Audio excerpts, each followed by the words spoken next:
Seja bem-vindo a mais um episódio do podcast Miguel Sousa Tavares de Viva Voz. Esta semana olhamos em detalhe para as eleições autárquicas, uma análise com vários ângulos e leituras nacionais. Vamos a isto comigo, Paula Santos, e com o cronista do Expresso.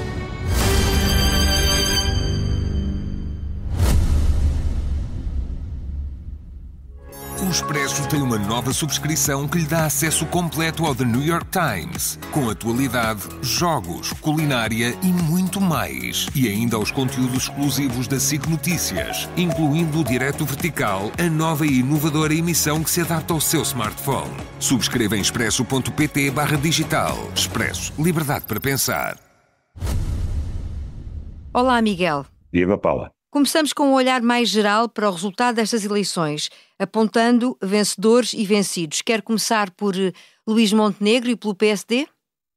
São os únicos em relação aos quais existe consenso de opiniões, no sentido em que foram largamente vencedores destas eleições. Tudo o resto é discutível, tirando algumas derrotas óbvias como o Bloco de Esquerda, o PCP, o LIVRE, etc., mas o mais consensual de tudo, de facto, é a vitória do PSD, que foi imensa. O PSD tinha 34 presidências de Câmara para recuperar ao PS, recuperou-as todas e ainda mais do que isso.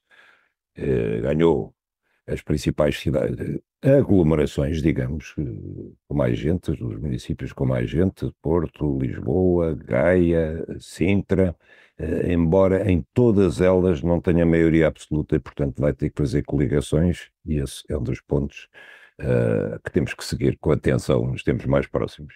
Acha que este resultado constitui um reforço de confiança para o Primeiro-Ministro? Sem dúvida, e na melhor altura possível. Não lhe podia calhar melhor. Em plena campanha eleitoral lá apareceu outra vez o caso Spin Viva.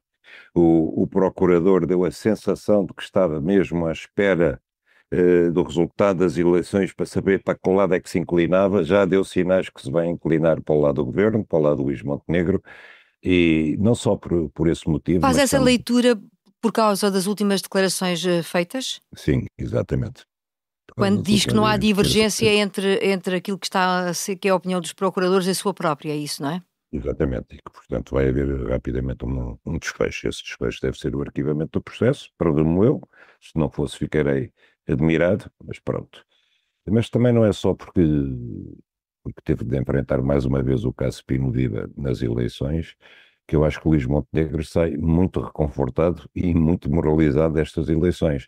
Porque, vamos lá ver, se ele não tem ganho claramente, depois das legislativas de maio, menos de 6 meses depois, se ele tem tido uma derrota ou se tem tido outro, um empate com o Partido Socialista, a sua governação ficava algo abalada, eu acho, quer dizer, no fundo as pessoas podiam concluir, eu poderia concluir, que a aceitação da política do governo não é assim tão grande, que metade diverge, aliás, das orientações do governo e a outra metade estava contra.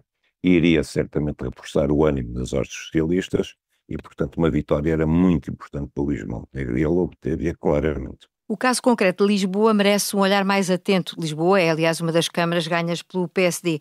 Carlos Moedas foi o vencedor, como sabemos, e Alexandra Leitão não conseguiu fazer valer o peso da coligação com o LIVRE e o Bloco de Esquerda. A culpa foi de João Ferreira, da CDU? Não. Quer dizer, nós podemos sempre especular, de facto, que com João Ferreira associado à coligação liderada pelo Partido Socialista, provavelmente teriam ganho, matematicamente teriam ganho. Somando mais 10% dos votos, não é? Agora, eu acho que Alexandra Leitão não foi uma candidata muito forte. Eu, aliás, cheguei a escrever há 15 dias atrás que não percebia quais eram as ideias alternativas dela.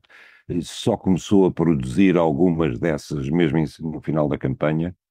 E, em minha opinião, cometeu um erro tremendo, que foi a associação ao Bloco de Esquerda e ao PAN, que não vale nada, politicamente não vale nada. O Bloco de Esquerda está em total momento de impopularidade absoluta.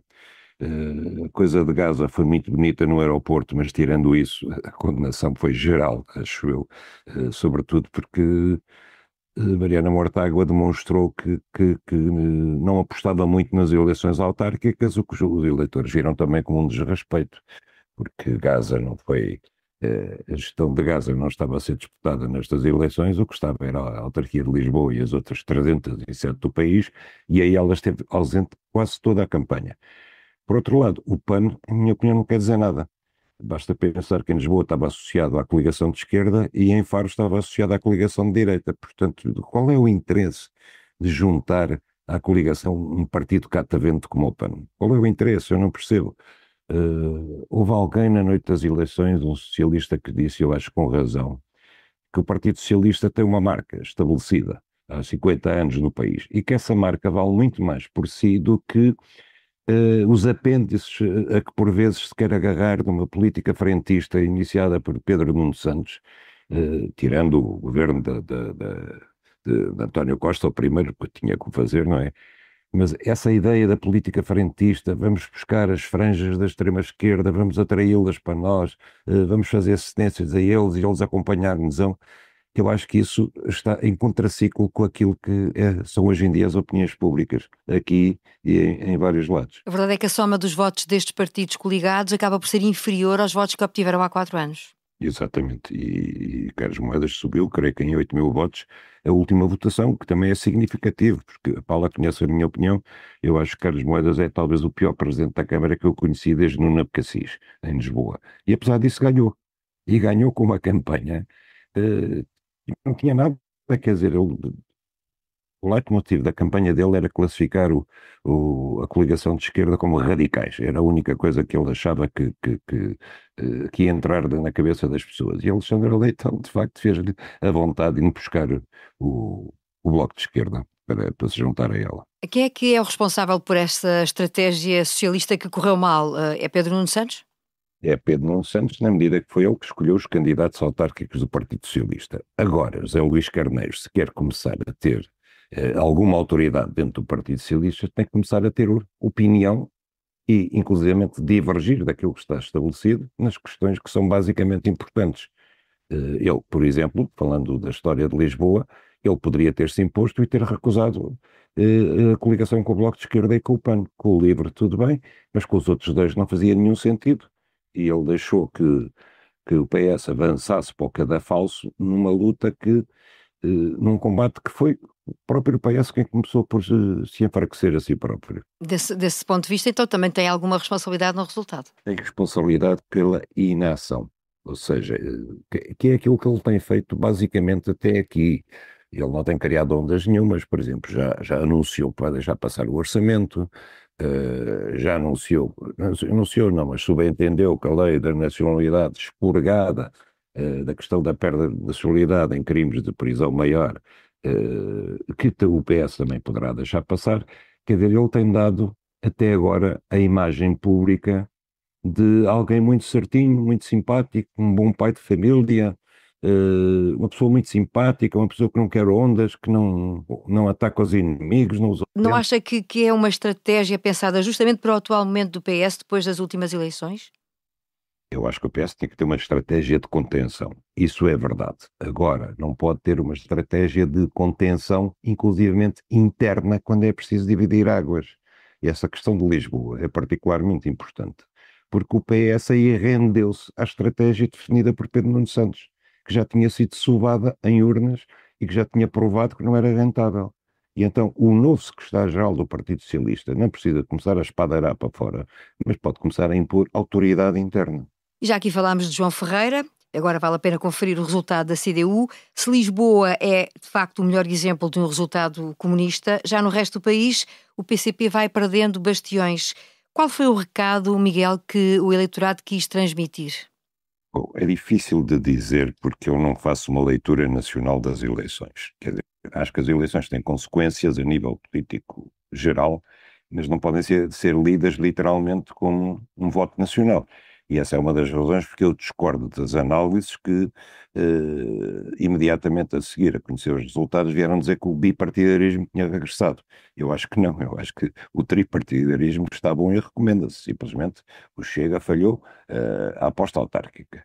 Mas em relação ao Partido Comunista, eu analisaria caso a caso. Por exemplo, eu digo isso no meu texto, que os autarcas de Grândola e de Alcácer do Sal, que foram apiados do poder, têm sido os autarcas que têm concordado, colaborado em toda a privatização da costa alentejana, que vai desde Troia até lá abaixo, até abaixo de Melinos.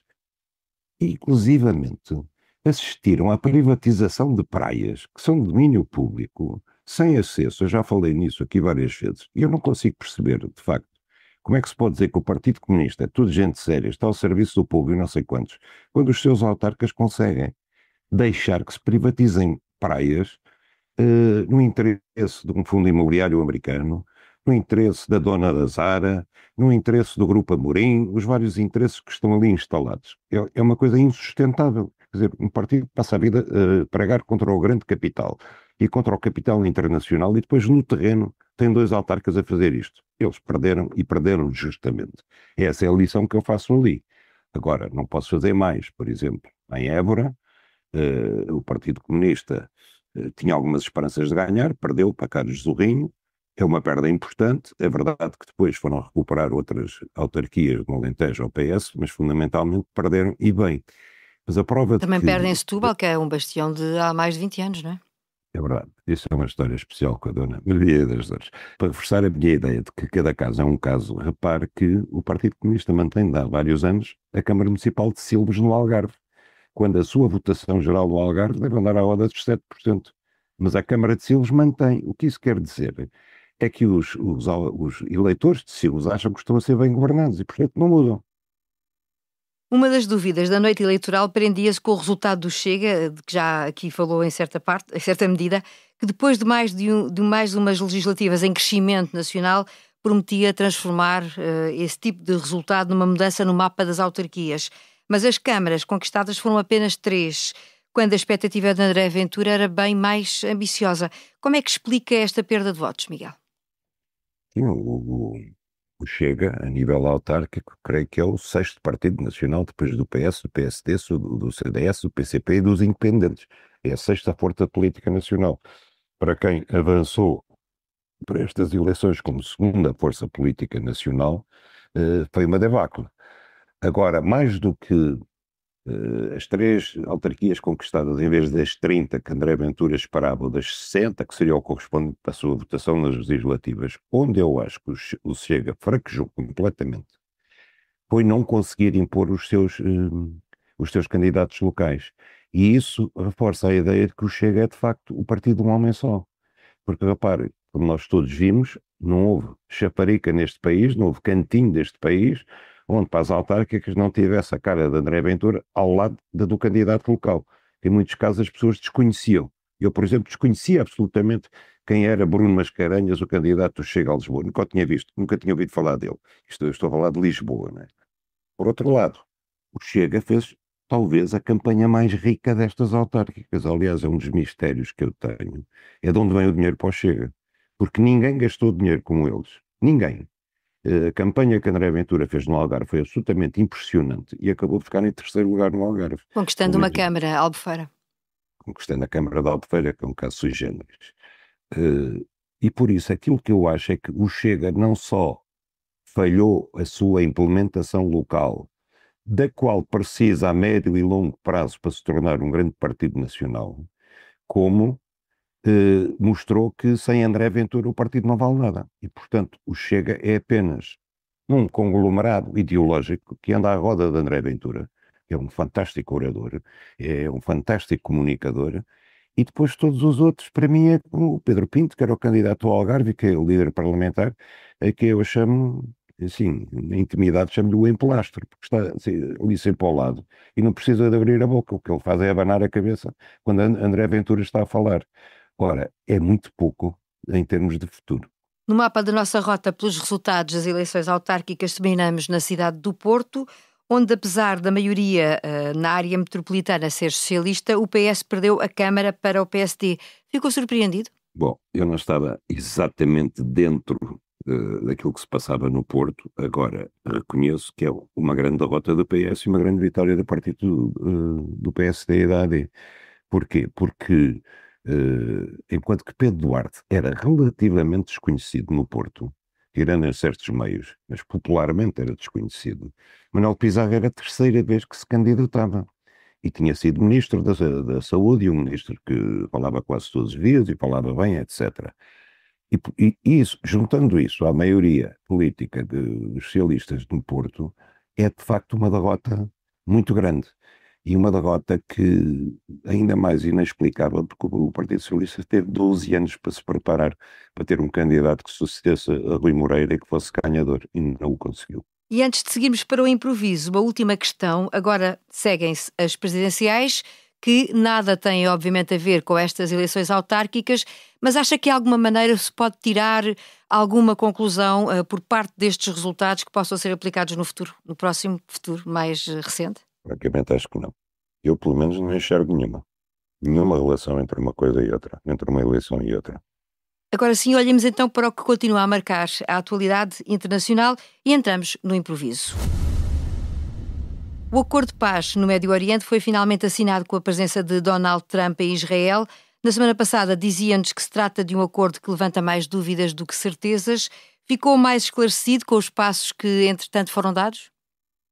Mais esclarecido, não. Isto foram os primeiros 5 pontos de um acordo que tem 20 pontos. E assinado o acordo em Sharm el-Sheikh, começaram logo os problemas. O lado de Israel voltou a atacar em Gaza. Num relato da France Press não terá morrido ninguém, no relato da Al Jazeera terá morrido 11 pessoas. Por outro lado, o Hamas apressou-se a declarar que não ia nada entregar as armas agora, só quando os israelitas tivessem recuado de todo o território de Gaza e quando fosse entrar em funções um governo palestiniano autónomo. Ora, isso não está no acordo. Trump já anunciou que ou eles entregam as armas a bem ou vão ser violentamente desarmados, não se percebe bem como, isto é aquelas promessas de Trump, mas portanto o que é essencial aqui tem um bocadinho que ver com aquilo que eu disse. Nós estamos perante dois contratantes que se desconfiam um do outro e se odeiam mutuamente. E isso não é de agora, nem sequer é destes 3 anos de conflito, isto é de quase 80 anos de conflito. Portanto, é muito difícil impor uma paz entre eles, que eu acho que talvez a única maneira é avançar rapidamente, mesmo não seguindo à letra o calendário previsto no acordo, conseguir montar rapidamente uma força de interposição de paz que inclusivamente entra em Gaza e desarma o Hamas ou impeça que o Hamas esteja a comportar como os xerifes na cidade, porque inclusivamente já divulgaram imagens a liquidar o que eles dizem ter sido 8 colaboradores israelitas. Ora, aquilo que não pode acontecer, uma das coisas que não pode acontecer, além da continuação da chacina de Israel, é o Hamas ter o poder na cidade de Gaza, como é evidente. Logo, essa comissão poderia de alguma forma ajudar neste processo, até para que Donald Trump não fosse o único árbitro em cena, não é?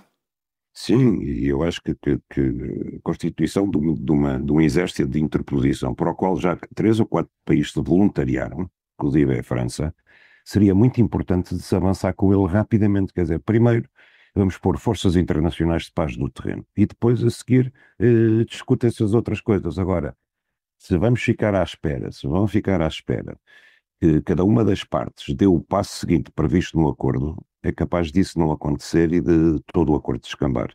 Acompanharemos seguramente com muita atenção todos os passos neste acordo que agora começa finalmente a avançar. E assim, com a Enciclopédia das Autárquicas, que é o título desta semana do artigo de Miguel Sousa Tavares no Expresso, e o Médio Oriente ainda em destaque, concluímos mais um episódio do podcast Miguel Sousa Tavares de Viva Voz. A sonorização esteve a cargo da Ana Salomé Rita e a edição do João Martins. Para a semana, voltamos a olhar para a atualidade.